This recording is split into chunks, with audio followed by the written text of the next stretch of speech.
We overlook it. We walk all over it, trample it every day.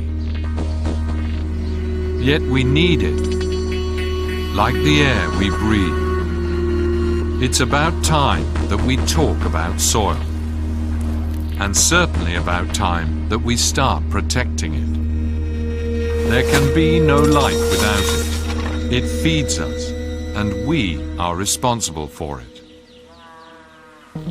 Soil is formed from rocks that are decomposed slowly by the sun, the wind and the rain, by animals and plants.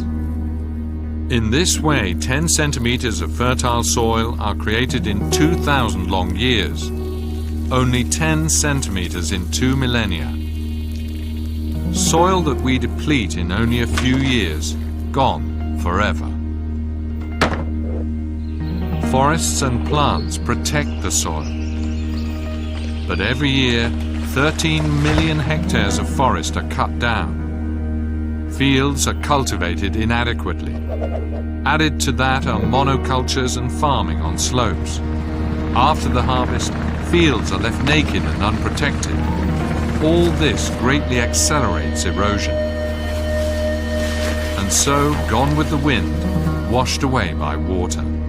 24 billion tons of fertile soil were lost in 2011 alone. A loss of 3.4 tons per person worldwide, no matter what age.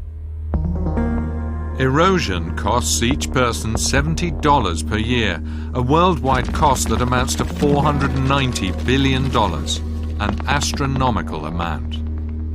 Our cities are also growing rapidly. Every year in Europe, an area as large as the city of Berlin is transformed into urban areas. Half of these soils are sealed. This is soil from which nothing can grow.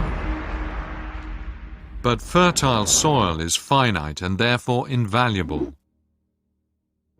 Investors and states have realized this. The race for the soils of the world has already begun.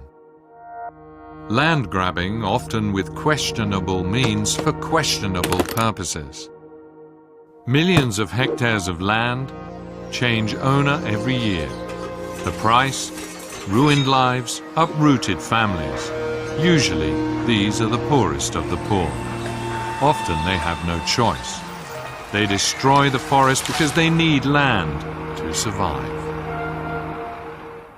We need healthy and fertile soil, now more than ever. Projections say the available arable land per Earth inhabitant will be reduced by half by 2050. But already today, 1 billion people go to bed hungry night after night. That's 1 billion people too many, and this number will increase every day if we do not distribute soil fairly. If we do not increase yields dramatically on every piece of land, or simply discover a second Earth, but we might not want to rely on that option. Soil and land issues rarely get our attention, or that of our policymakers. We see the full supermarket shelves and believe that things will stay like this forever. We live on credit at the expense of soils, but they are not inexhaustible. We take out money from a bank account into which we never make any deposits. One day this account will be empty, our credit overdrawn, and our soils will be gone.